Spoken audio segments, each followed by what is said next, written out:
മുറുകി നിൽക്കുകയാണ് പാലക്കാട്. 6 ജനനായകൻ എന്ന കാര്യത്തിൽ നാളെ ജനം വിധിയെഴുതും. 3 മുന്നണികൾക്കുമുണ്ട് പ്രതീക്ഷ.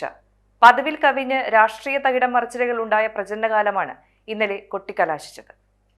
ബുധനാഴ്ച 1,94,706 വോട്ടർമാരാണ് വിധിയെഴുതുന്നത്. ഇതിൽ 1,290,000 പേർ സ്ത്രീ വോട്ടർമാരാണ്. ആകെ വോട്ടർമാരിൽ 2,306 പേർ 85 വയസ്സിന് മുകളിൽ പ്രായമുള്ളവരും 2,445 പേർ 18-19 വയസ്സുകാരും 780 പേർ ഭിന്നശേഷിക്കാരും 4 പേർ ട്രാൻസ്ജെൻഡേഴ്സുമാണ്.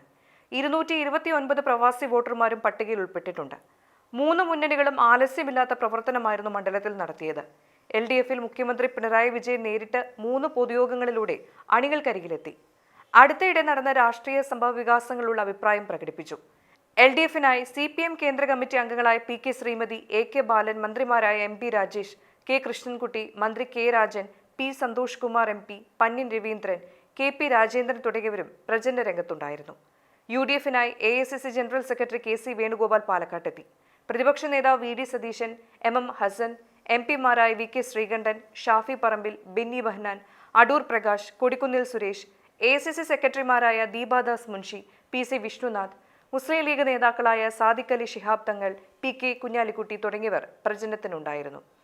NDAയിൽ BJP സംസ്ഥാന പ്രസിഡന്റ് K സുരേന്ദ്രൻ ഉൾപ്പെടെയുള്ളവർ ഞായറാഴ്ചത്തെ പ്രചരണങ്ങൾക്ക് നേതൃത്വം നൽകി.